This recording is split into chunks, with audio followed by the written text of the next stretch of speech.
So you're looking at the desktop of the Scugog Arts computer, and the first thing you'll notice is down here, there's a folder icon. So give that a click, and you'll see that you can see our file system. Here's Scugog Arts down here on the left-hand side. You can see it up there. We go to Scugog Arts. The next thing that you're going to do is you're going to look for Gallery. Here's Gallery. So we double click that. And if this is a show, so this is a new artist coming in that's going to have a gallery show in 2023. We go to 2023, and what we need to do is create a new folder. Go into the upper left, new, touch down, and we're going to create a new folder, and this is our test artist. And it will make a new folder of that artist's name. So you'll see that we've got it sorted as gallery shows 2023, and the name of each one of the artists. And if it's a new resident artist, we'd go from Scugog Arts to the area called Resident Artists and Shop Members. And if I open this, you'll see we have two major files, Resident Artists General and Shop Members. I'll just give you a quick look at the resident artist file, and you'll see that there's some random forms and documents there. And then each resident artist is listed here. So if we have a new one, again, we go new and we create a new folder for a new resident artist. I'm going to go back to resident artists and shop members and show you that there's also shop members. And so there's a couple of random files, but all of these people are people that have work here or from time to time have work here, such as books, CDs, small items, and that kind of thing, possibly before they become resident artists, or maybe we just have smaller amounts of their merchandise. When an artist is entering inventory, they need to go to our website. So I'm just going to show you using our Edge browser what home would look like on our website to them. So chances are you've looked at this, but just to remind you, there's our website, and up here is this section called Call for Entries, and you will see there is right here, Exhibition Inventory. And this is where they're going to go to fill in their exhibition inventory. It's going to be asking them, and there are required fields for them to say, oh, I'm a resident artist, or this is the name of my show that I'm putting in for, their name and address, their email, and their complete inventory list. And when they can add things to their inventory list, they upload the images and they hit submit. So this is where the artists get at entering their inventory. So I'm going to go back now to Edge and just show you the back office way in. You've been given, if you've got access to this, we've given you a login, and this is just a shortcut to it. I'm using it, so my information is here for me. I'm going to log in and show you in the back office. It takes a while. The dashboard wants to give you the immediate reports on everything that's going on. On the left-hand side, we're in the back end. You can see we're in Scugog Council for the Arts. There's access for you to visit what the site looks like from the outside. You can see what our shop looks like, but this is our back end dashboard. And what we're looking for are forms. So we have to come down to forms and click on forms. Even though that drop-down menu shows you entries, settings, and so on, it doesn't quite work the way it used to. So now we're in the forms, and we can see all the forms that are here available for us to open, and we're looking for an exhibition inventory form. And here it is down here, exhibition inventory. If we click on entries, we can see, well, there's been about 425 entries, so that many different times this form's been used. We go to entries. There it is. So we can see right now in bold type that Lucy Black has entered some more inventory of her books. And we can see the listing below that of Susan Typert, which is her current inventory. So we've clicked on the inventory and we've clicked down to view the one that we want to look at. And I'm going to open the one that is Susan Teipert's, and just to show you. So I will go to view. And here we see that she's got the name of her exhibition, The Power of Color, her name, her address. We'll just kind of scroll by there. And she's listed the title of each one of her pieces, the medium, the size, the price, and you can see all the images. One of the things we typically do right off the top is we hit print. We print off this list for a few different reasons. It's so and there it is. So we hit print and we'll hit print, and we'll probably, before we hit print, we would touch here to print it on both sides, and we'll hit print. This is the document we then have in front of us to work with. This allows us to make notes about entering it into Square. It allows us to see all the prices for when we type the labels up, and also allows us to walk around when the show is hung and make sure that the right prices are on things. I'll just cancel that print order. And now we're still back in the exhibition inventory form. We need to download the images. So we've printed off this information with the names and the prices, and you can see how beautifully Susan has labeled all her work. She has entered her name. She's entered the name of the piece, and it's beautifully labeled. So what we do to download it is click on it, double click on it, and you'll see it'll pop up for us here. So I just hover over the image and I right click it and I go to save image as. I click on that and you'll see I've got the file name the way she labeled it. If you've got somebody who can't figure out how to label things, you will have to create a file name for it. Now, where am I going to save it? Well, pretty logical, right where, remember, we looked at Scugog Arts, we looked at Gallery, we were planning a 2023 show, and remember, we created that test artist, but there's Susan Teipert. That's who we're actually dealing with. We'll click on that, and we will save that image. So I'll click save. It's saving it for the second time. I'll just say yes. So we have to do that with each one of the images that the artist has given us. Okay. So our next step now, we've saved all those images. I'm just going to close this one and show you that I have to work my way through each one. So I've gone back and I've got to do this for each individual image. It's the only way that you can do this. Okay. Once you've done that, and you've saved all those images and you've printed off this list, we close the window and probably all of our images will pop up here. And now we're going to log out. So we go back up to the right-hand corner. It says, Howdy, Marion Myers, and I'm going to log out. So I'm logging out of our website.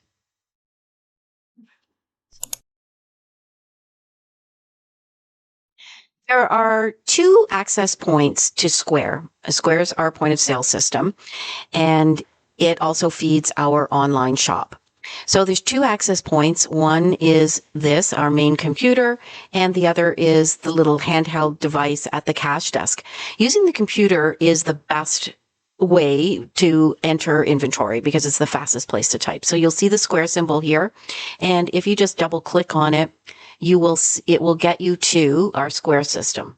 And for some reason, it just didn't go right to our sign in there, but there it is, sign in. And this loads up our Square dashboard. We use the handheld one to add inventory that we know is already there. And I'll give you an example.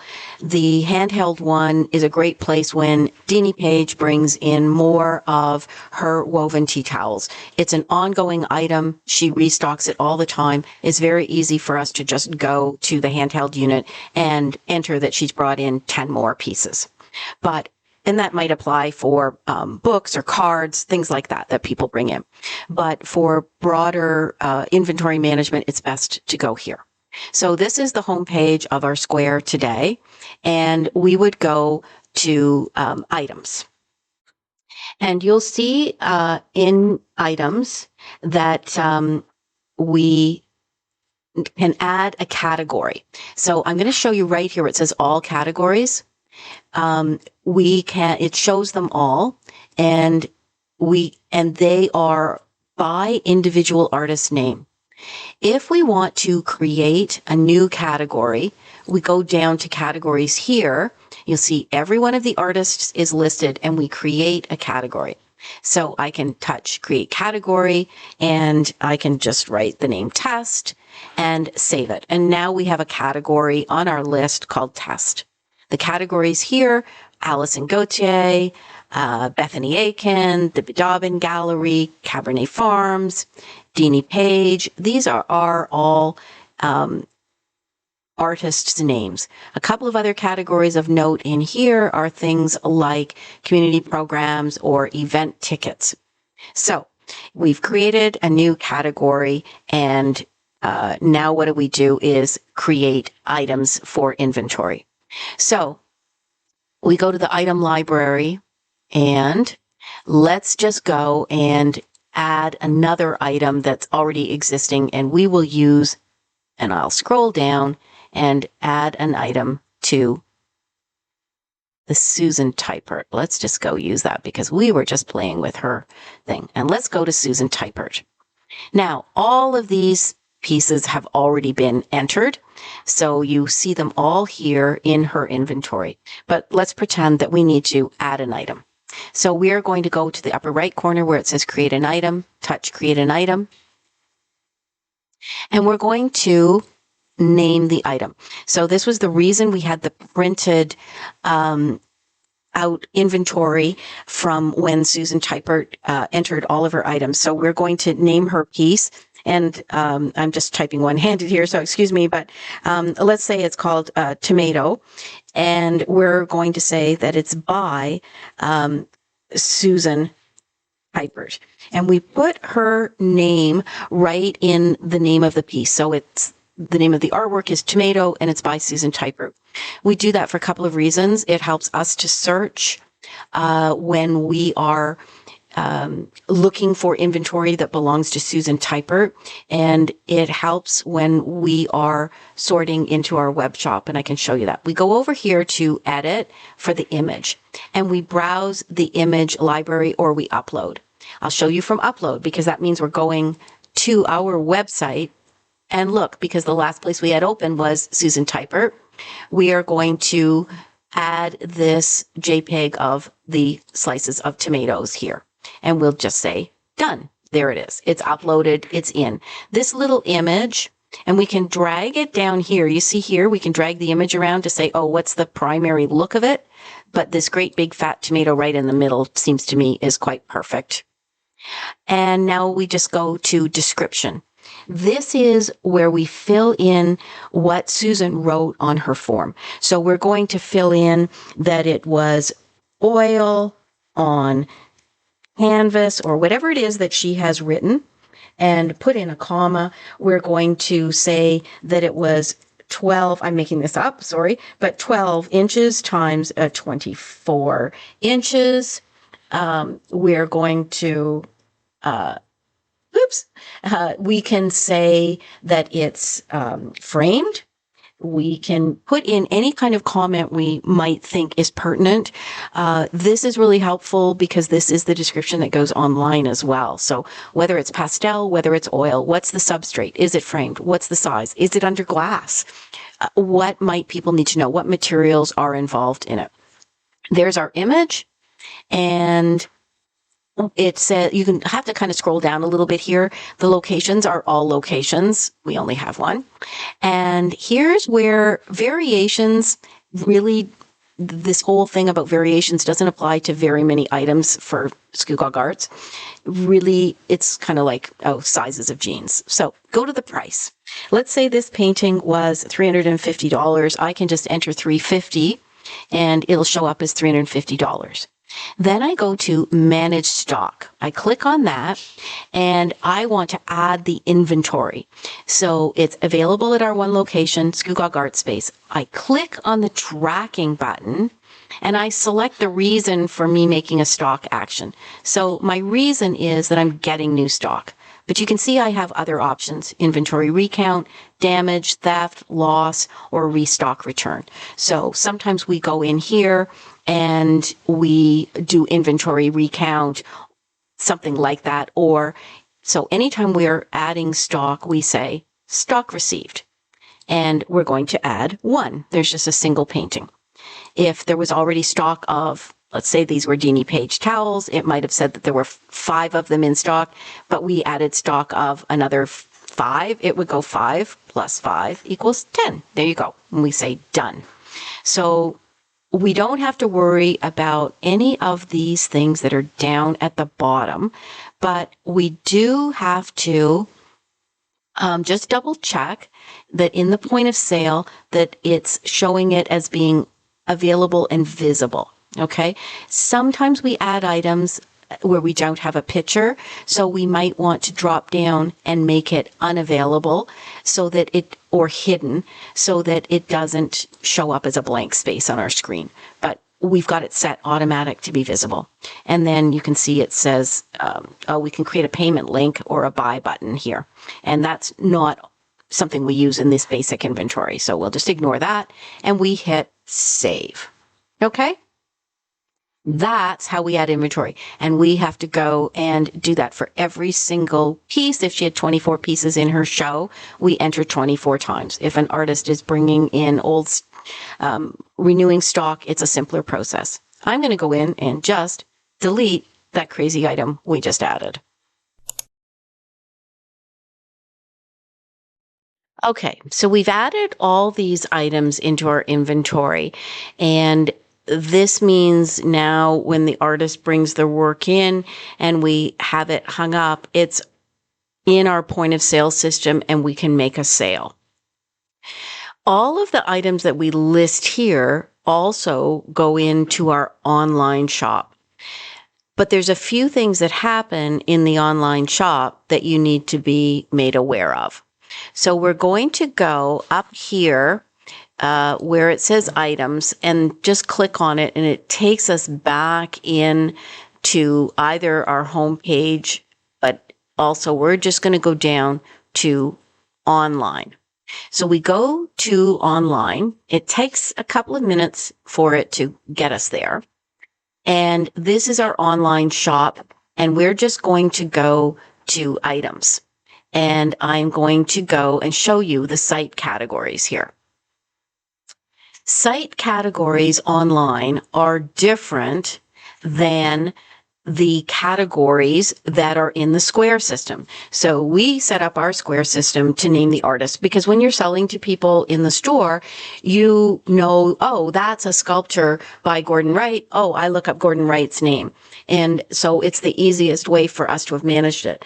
Now, the way Square had coordinated with Weebly, which is what this is, you can see that it's more by category of the type of work. It doesn't pass those things over. So we made different categories.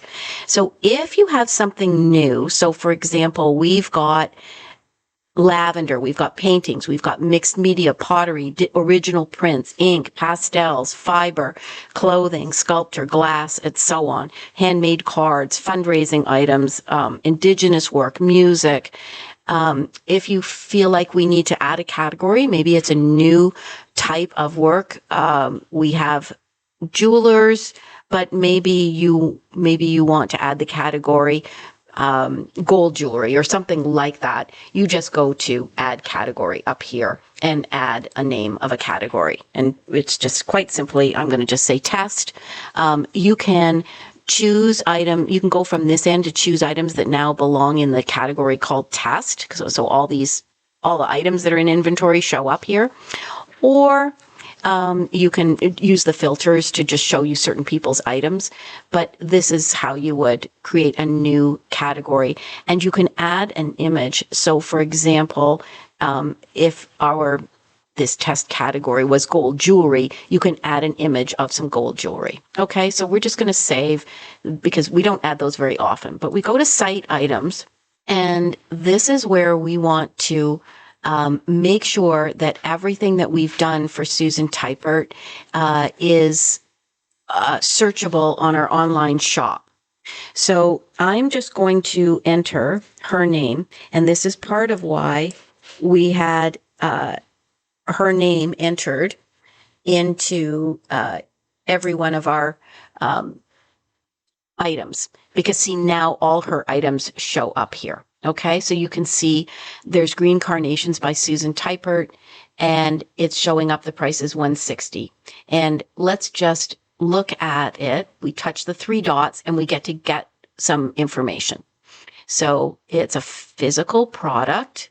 I'm going to just show you that you can change it to be an event, like a ticket, that type of thing, but we have a physical product. Green Carnations by Susan Typert. Here's the price, $160.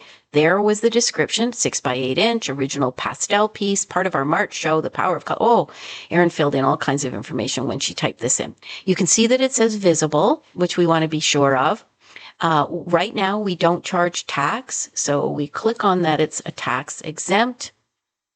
We say it's available for pickup, local delivery that we do, and we know there's one, and there's no variations, there's no modifications. Here's where the category comes in. What we want to do is choose the category, and we noticed, I would call this a painting, but I would also call this a pastel. So I'm going to click 2 categories for this one, so that if someone's on our shop and they search paintings, they're going to get Susan's work, and they're also going to get, if they search pastel.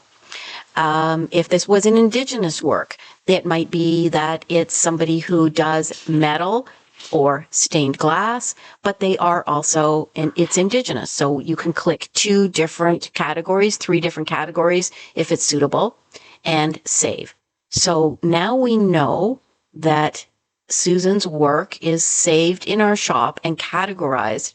Okay, so now we've updated Square with everything of Susan's work, and we've updated it to the website shop. So we go up to where it says Scugog Council for the Arts, and we sign out